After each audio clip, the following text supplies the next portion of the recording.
walked up and down the streets, holding himself very straight, so as not to upset his cats.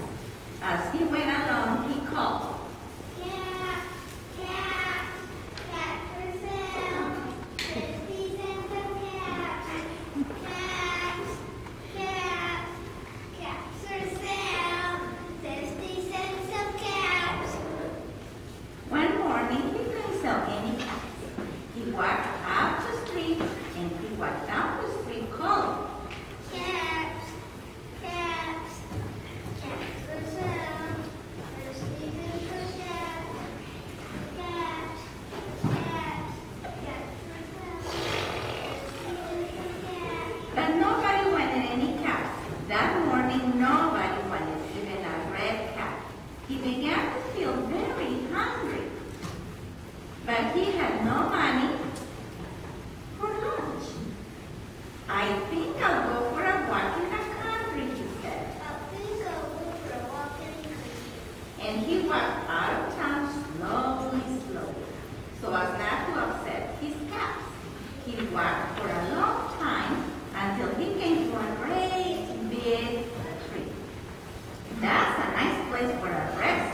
"That's a nice place for a rest." And he sat down very slowly under the tree and leaned back little by little against the tree trunk so as not to disturb the cats on his head. Then he put up his hands to feel if they were straight. First, his own checked caps, then the blue caps, the red caps, the brown caps, and I think he had some green caps. They were all there, so he went to sleep. He slept for a long time. He just closed his eyes and went to sleep.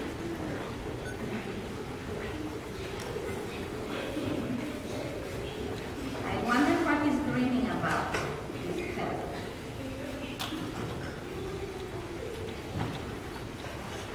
This is a wonderful, wonderful nap.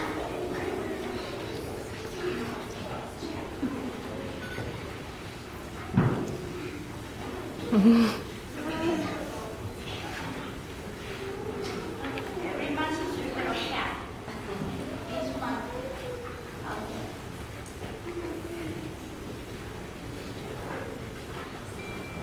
When he woke up, he was refreshed and rested. But before standing up, he felt with his hand to make sure his caps were in the right place. All he felt was his own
Mm.